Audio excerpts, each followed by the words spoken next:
වසර 2600කට පෙර බුදුන් වහන්සේ භික්ෂුන් වහන්සේලාගේ රාත්‍රී ආහාර වේල නතර කරා කියලා අපි හැමෝම දන්නවා. මේ නූතන විද්‍යාව මගින් දැන් මනවින් සනාථ කරලා තියෙනවා. රාත්‍රී ආහාර වේල නොගැනීමෙන් ශරීරයට ලැබෙන සෞඛ්‍ය ප්‍රතිලාභ ගැන තමයි අද අපි කතා කරන්නේ. බුදුන් වහන්සේ දේශනා කළ විකාල භෝජනයෙන් වැළකීම කියන විනය නීතිය පිටපස්සේ තියෙන විද්‍යාත්මක සත්‍ය අද ලෝකෙම මවිත කරලා තියෙනවා. අද නූතන විද්‍යාව මේකට කියන්නේ intermittent fasting. එහෙමත් නැත්නම් time restricted feeding කියලා. මේකෙන් අපේ ඇඟ ඇතුලේ වෙන මැජික් එක ගැන කරුණු 10ක් තමයි අද අපි ඔයාලට කියන්නේ. අංක 1. අපේ ඇඟේ තියෙන ලෙඩ වුණු වයසට ගිය සෛල අලුත් වැඩියා කරන ක්‍රියාවලියට විද්‍යාවේ කියන්නේ ඕටෝෆෙජි කියලා. අපි රැට නොකා ඉන්නකොට ඇඟට වෙලාව ලැබෙනවා ඇතුලේ තියෙන කුණු කසල අයින් කරලා සෛල අලුත් කරන්න. මේක හරියට ගෙදරක අලුත් වැඩියා කටයුතු කරනවා වගේ වැඩක්. අංක 2.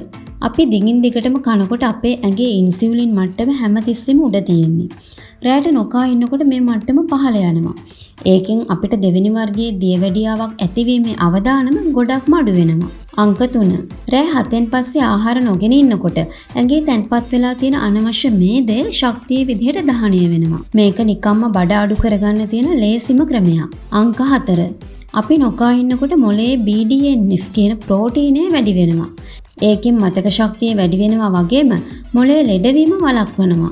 අංක 5. ශරීරයේ ඇතිවන ප්‍රදායන් අඩු වෙන නිසා හැම ලස්සන වෙනවා වගේම ඉක්මනින් මහලු පෙනුමක් ඒම නතර වෙනවා. ඒකෙන් අපි වයසට යෑම ප්‍රමාද වෙනවා. අංක 6.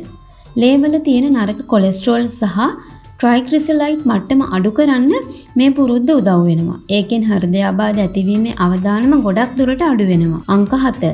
රැයට බඩ පිරෙන්න කෑවම ඇඟේ ශක්තිය වැය වෙන්නේ ඒක දිරවන්න. රැයට නොකා ඉන්නකොට ඇඟට පුළුවන් නිදහසේ විවේක ගන්න. එතකොට උදේට ඇහැරෙන්නේ හරිම ප්‍රබෝධමත්ව.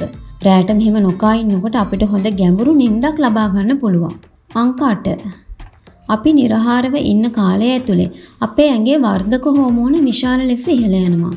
මේකෙන් මස්පිඩු ශක්තිමත් වීම සහ ශරීරයේ අලුත් වැඩියා වීම වේගවත් වෙනවා. අංක 9. නූතන පරීක්ෂණ පෙන්වනවා නිරාහාරව සිටීම මගින් පිළිකා සෛල වර්ධනය වීම අඩපණ කරන්න පුළුවන් කියලා. සෛල තුල සිදුවන අනවශ්‍ය විකෘති වීම මේ තුලින් පාලනය වෙනවා. ඒ අනුව අපිට පිළිකා අවදානම අඩු කරගන්න මේක ඉතාමත් ප්‍රයෝජනවත්. අංක 10. බුදුන් වහන්සේ මේ විනය නීතිය පැනවුවේ භික්ෂුන් වහන්සේලාගේ භාවනා කටයුතු වලට පහසුවක් වෙන්න. බඩ සැහැල්ලු වෙනකොට හිත එකඟ කරගන්න හරිම ලේසියි. ඒ තුලින් අපිට මානසික ඒකාග්‍රතාවය සහ සැහැල්ලුව ලැබෙනවා. අද විද්‍යාවත් කියන්නේ බඩේ සැහැල්ලුව මානසික නිරෝගීතාවයට ඍජුවම බලපානවා කියලයි. එහෙනම් ඔබත් අද ඉඳලා රාත්‍රී ආහාර වේල නොගෙන ඉන්න උත්සාහ කරන්න.